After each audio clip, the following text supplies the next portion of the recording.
ta ya za a gina jimla da turanci. A baya na ce a gano sunan abin da ake son a magana da shi. Na ba da misali da ci, na ce eat. Sannan na ba da misali da ina cin abinci kullum, na ce I eat food. Ina cin abinci kullum. Na ba da misali da ina shan ruwa kullum, na ce I drink water. Kullum ina shan ruwa.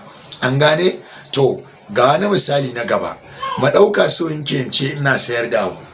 To abin da zan yi ƙoƙarin gano shine yaya sunan ma'anar kalmar sayar da abu a turanci. Ita ce sell, S-E-L-L, sell, shine sayarwa da abu. To sai a ce waye yake sai da abin, ni ne ko kuma wa? Idan ni ne to ya sunan kalmar ni da turanci. Ita ce I. Da haka shikenan sai in ɗauko I na saka a farko, sai in saka sell a gaba, sai in ce I sell. Shikenan an samu cikakkiyar jimla. I sell wanne na nufin ina sayarwa. To tambaya ta gaba, me nake sayarwa? Sai a je a samo sunan wannan abin da nake sayarwa. An gane? Maɗauka ina sayar da kayan abinci. To ya sunan kalmar kayan abinci a turanci? Ita ce food stuff. Don haka kawai sai in ɗauko I na saka a farko, sai in ɗauko sell in saka, sai in ɗauko food stuff na saka. Shikenan kawai sai in ce I sell food stuff. Wannan jimlar tana nufin ina sayar da kayan abinci kullum.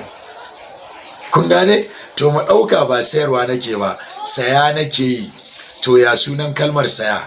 Buy, B-U-Y, buy. An gane? Don haka to sai a tambaya waye yake sayan abun? Ni ne? To idan ni ne, ya sunan kalmar ni a turanci? I.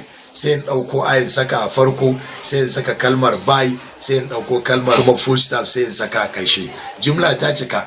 Sai in ce I buy food stuff. Wannan jimla tana nufin kullum ina sayan kayan abinci. Sannan ga wanda suka damu san nahau grammar, irin wannan jimla ita ake kira present simple tense, wato jimla da take nuna cewa aikin da ake magana a kai kullum yake faruwa. Amma na faɗa a bidiyo na baya, yau ba ruwanmu da grammar, kawai so ake lalle ginin nan sai an gina shi. Mu ba bricklayers bane, ba laborers bane, amma lalle tunda mun samo blocks, mun samo cement, mun samo water, lalle sai mun gina ta koyaya. To ga misali na gaba. An gane? Maɗauka ina yin abubuwa. To sai a ce yaya sunan kalmar yin abu? Ita ce make, M-A-K-E, make. To mu ɗauka ni kafinta ne, ina yin abu. To ni menene kalmar ni a turanci? I. Kawai sai in ce I make. Iya nan kadai jimla ce, amma tana buƙatar a ɗanyi ƙari kaɗan. Bari in fassara. I make, wanne na nufin ina yin. To me nake yi? Sai a je a gano sunan wannan abin da nake yi. Tunda na faɗa na ce ni kafinta ne misali, kaga wataƙila ina yin kujeru, gadaje da sauransu ko? To sai in ce yaya sunan kujera da turanci? Chair, C-H-A-I-R, chair. Shikenan kawai sai in ce I make chairs. I make chairs. Wanne yana nufin kullum ina yin kujeru. Kun ga jimla ta haɗu. To mu ɗauka karya kujerun nake yi. To sai a ce yaya sunan kalmar karya abu a turanci?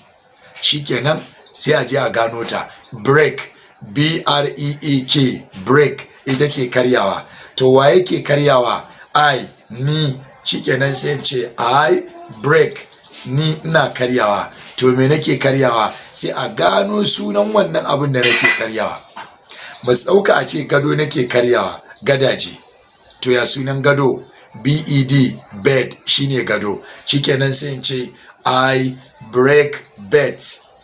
I break beds. Yanzu wannan jimla tana nufin kullum ina karya gadaje. Ka ji rigima fa? To wannan a takaice ta haka ake gina kalmar ake gina jimlar turanci.